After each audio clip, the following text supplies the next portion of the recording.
Hello friends, എല്ലാവർക്കും പുതിയൊരു വീഡിയോയിലോട്ട് സ്വാഗതം.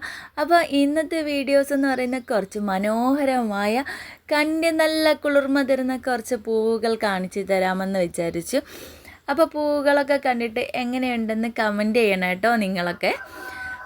ഇന്ന് പൂവ് കണ്ടപ്പോൾ തന്നെ നിങ്ങൾക്ക് മനസ്സിലായി കാണും, എനിക്കും നിങ്ങൾക്കും എല്ലാം ഒരുപോലെ ഇഷ്ടമുള്ള ഒരു പ്ലാന്റ് തന്നെയല്ലേ 10 മണി.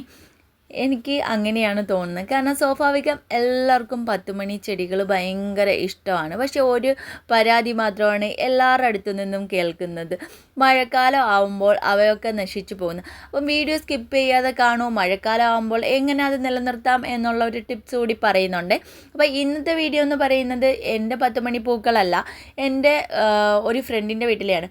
കോട്ടയത്തുള്ള ശ്രീജ ചേച്ചീൻ്റെ വീട്ടിലെ 10 മണി ചെടികളാണ് കാണിക്കുന്നത് കേട്ടോ. അപ്പം ഒരുപാട് വെറൈറ്റീസ് ടെറസിൻ്റെ മുകളിൽ കൃഷിയായി തന്നെ ചെയ്തിട്ടുണ്ട് ശ്രീയേച്ചി. അപ്പം എനിക്ക് അതിൻ്റെ പേരുകൾ പറയാൻ അറിയില്ല. നോർമൽ വെറൈറ്റി നമുക്കറിയാലോ, പണ്ടൊക്കെ നമുക്ക് കുറച്ച് വെറൈറ്റീസ് മാത്രമാണ് അറിഞ്ഞിരുന്നതും നമുക്കറിയാവുന്നതും നമ്മൾ നട്ടുപിടിപ്പിച്ചിരുന്നതും. എന്നാൽ ഇന്ന് പല പല പല 10 മണികൾ നിലവിലുണ്ട്. സെൻട്രൽ, ജംബോ, അങ്ങനെയൊക്കെ പറയുന്ന കുറേ ടൈപ്പുണ്ട്. സെൻട്രലയിലൊക്കെ തന്നെ പല പല വെറൈറ്റീസ് വരുന്നുണ്ട്. പിന്നെ നമ്മൾ നോർമലി പറയുകയാണെങ്കിൽ പണ്ട് കണ്ടുകൊണ്ടിരുന്ന കോളാമ്പി പൂ പോലുള്ളതിൽ പല പല ഷെയ്ഡ്സുകൾ വരുന്നുണ്ട്. കണ്ടോ, വേനൽക്കാലമാണ് ഇതിന് നന്നായിട്ട് യോജിച്ചത്. അതായത് ഒരു ജനുവരി അവസാനം തൊട്ടൊക്കെ നന്നായിട്ട് അത് കിളിക്കാൻ തുടങ്ങും. ജനുവരി, ഫെബ്രുവരി, മാർച്ച്, ഏപ്രിൽ, മെയ്, ജൂൺ, ജൂലൈ ഒക്കെ ആകുമ്പോഴത്തേക്കാണ് അങ്ങോട്ട് ഇച്ചിരി ഇതിൻ്റെ വളർച്ച പമ്മി കാണുന്നത് അല്ലേ. അപ്പം ഇതിന് നടാനുള്ളത്, അതായത് നമ്മൾ 10 മണി ചെടി നടുമ്പോഴത്തേക്ക് ഒരുപാട് ആൾക്കാർ പറയുന്നുണ്ട് വേണ്ട പോലെ ഫ്ലവർ കിട്ടുന്നില്ല, നന്നായിട്ട് ഫ്ലവർ ഇടാറുന്നില്ല, എന്നാൽ ഒരുപാട് ഫ്ലവർ ഇടുന്നിടത്തു നിന്നാണ് നമ്മൾ കൊമ്പുകൾ കൊണ്ടുവന്ന് പിടിപ്പിച്ചത് എന്നൊക്കെ പറയുന്നുണ്ട്. അപ്പോൾ എന്താണെന്നറിയോ, നന്നായിട്ട് ഫ്ലവർ ഇടാത്തതും പൂക്കൾ കിട്ടാത്തതും നമുക്ക് നന്നായിട്ട് കിളിക്കാത്തതൊക്കെ അതിൻ്റെ വളത്തിൻ്റെ പ്രശ്നം തന്നെയാണ് കേട്ടോ. പിന്നെ രണ്ടാമത്തെ കാര്യം, നല്ല ഡയറക്റ്റ് സൺലൈറ്റ് ഇതിന് കിട്ടിയെങ്കിൽ മാത്രമേ ഇത് നല്ല ആരോഗ്യത്തോടെ വളരുകയുള്ളൂ, ഒരുപാട് ഫ്ലവറും ഇടുകയുള്ളൂ. കണ്ടില്ലേ എന്ത് മനോഹരമാണ്, ക്യൂട്ടാണ് ഈ ഫ്ലവറുകളൊക്കെ.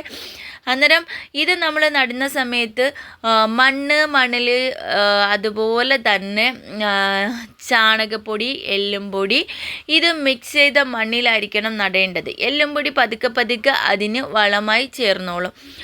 എല്ലാ പൂച്ചെടികളും നടുമ്പോൾ അടിവളം കൊടുക്കുക, എല്ലുംപൊടി മസ്റ്റായിട്ടും. അപ്പോൾ എല്ലുംപൊടി പതുക്കിയാണ് അത് മണ്ണിലേക്ക് ലയിച്ച് ചേരുന്നത്. അതനുസരിച്ച് നമുക്ക് നല്ല റിസൾട്ടും പൂച്ചെടികളിൽ കണ്ടുവരും.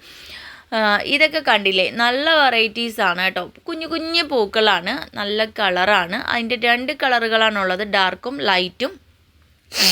പിന്നുള്ളൊരു കാര്യമെന്ന് വെച്ച് കഴിഞ്ഞാൽ, മഴ സമയത്ത് ഇതിനെ എങ്ങനെ സംരക്ഷിക്കാം എന്ന് ചോദിച്ചു കഴിഞ്ഞാൽ, ഫുള്ളായി നമ്മൾ പ്രൂൺ ചെയ്യണം കേട്ടോ. നന്നായിട്ട് മുഴുവനും പ്രൂൺ ചെയ്ത് നിർത്തണം. അപ്പോൾ മൂട് മാത്രമേ അതിനകത്തുണ്ടാവുള്ളൂ. പ്രൂൺ ചെയ്യുന്നത് മറ്റൊരു സ്ഥലത്തേക്ക് നട്ടുപിടിപ്പിക്കുക. അത് ഷെയ്ഡ് ഭാഗത്ത് എവിടെയെങ്കിലും ആയിരിക്കണം സൂക്ഷിക്കേണ്ടത്. മഴയില്ലാത്ത സമയത്ത് അത് അലങ്കോലമായി കിടക്കുമെങ്കിലും, മഴയുള്ള സമയത്ത് അത് അലങ്കോലമായിട്ടൊക്കെ നിൽക്കുമെങ്കിലും, വെയിൽ വരുന്ന സമയത്ത് വീണ്ടും അത് നമ്മൾ വെയിലത്തേക്ക് മാറ്റി കൊടുക്കണം. അപ്പം നന്നായിട്ട് നല്ല തഴച്ച് വളർന്ന് നല്ല നല്ല പൂവുകൾ ഇടാൻ തുടങ്ങും കേട്ടോ. അന്നേരവും ശ്രദ്ധിക്കേണ്ട ഒരു കാര്യമുണ്ട്, ഡയറക്റ്റ് സൺലൈറ്റ് കിട്ടുന്നിടത്ത് എപ്പോഴും വയ്ക്കാൻ ശ്രമിക്കുക. എന്നാലേ ഇതുപോലെ മനോഹരമായ പൂവുകൾ കാണാൻ കഴിയുകയുള്ളൂ. ഒരുപാട് വെറൈറ്റീസാണ് 10 മണിയിലുള്ളത്. നമ്മുടെ കണ്ണിന് നന്നായിട്ട് കുളിർമ തരുന്ന കുറേ ഫ്ലവറുകൾ. അപ്പോൾ ഇതൊക്കെ നമ്മുടെ മുറ്റത്തുണ്ടെന്നുണ്ടെങ്കിൽ രാവിലെ ഒരു പോസിറ്റീവ് വൈബ് തന്നെ നമുക്ക് കിട്ടും അല്ലേ. ചെടിയും പച്ചക്കറികളും ഒക്കെ നടുന്നവർക്ക് അങ്ങനെ തന്നെയാണ്. അപ്പം കണ്ടില്ലേ, ഒരുപാട് ആൾക്കാർ എന്നോട് ചോദിച്ചിരുന്നു 10 മണിയുണ്ടോ 10 മണി കാണിക്കാവോ എന്നൊക്കെ. അപ്പം അതിമനോഹരമായ നിങ്ങൾ ആവശ്യപ്പെട്ട 10 മണി ചെടികൾ ഞാൻ കൊണ്ടുവന്ന് കാണിച്ചിട്ടുണ്ടല്ലോ. എല്ലാവരും നമ്മുടെ ചാനൽ സപ്പോർട്ട് ചെയ്യണം കേട്ടോ. അതുപോലെ തന്നെ ലൈക്ക് ചെയ്യാനും ഷെയർ ചെയ്യാനും കമൻറ്റ് ചെയ്യാനൊന്നും മറക്കരുത്. ഇതുവരെയും നമ്മുടെ ചാനൽ സബ്സ്ക്രൈബ് ചെയ്യാതാണ് നിങ്ങൾ വീഡിയോസ് കണ്ടുകൊണ്ടിരിക്കുന്നതെങ്കിൽ നമ്മുടെ ചാനൽ സബ്സ്ക്രൈബ് ചെയ്യണം കേട്ടോ. നിങ്ങളുടെ സപ്പോർട്ട് ഉണ്ടെങ്കിൽ മുന്നോട്ട് പോകാൻ കഴിയുള്ളൂ കേട്ടോ. കണ്ടില്ലേ എങ്ങനെ മനോഹരമായിട്ടുള്ള പൂക്കളാണെന്ന്. അതുപോലെ തന്നെ നമ്മുടെ ചാനലിൽ ഒരുപാട് വീഡിയോസ് നമ്മൾ ഓഫർ പ്ലാന്റിൻ്റെ ചെയ്തിട്ടുണ്ട്. അപ്പം ആ പ്ലാന്റ്സൊക്കെ അതിൽ കുറേയൊക്കെ സോൾഡ് ഔട്ട് ആയിട്ടുണ്ട്. ബാക്കി പ്ലാന്റ്സൊക്കെ നമ്മുടെ അടുത്ത് ഇപ്പോഴും അവൈലബിൾ ആണ്. അപ്പോൾ പ്ലാന്റ്സൊക്കെ വേണമെന്നുണ്ടെങ്കിൽ നിങ്ങൾക്ക് മെസ്സേജ് ഇടാവുന്നതാണ് കേട്ടോ. ഇപ്പോഴൊക്കെ വീഡിയോസ് കാണുന്നതാണ്. അപ്പോൾ അടുത്തൊരു വീഡിയോയുമായി വരാം.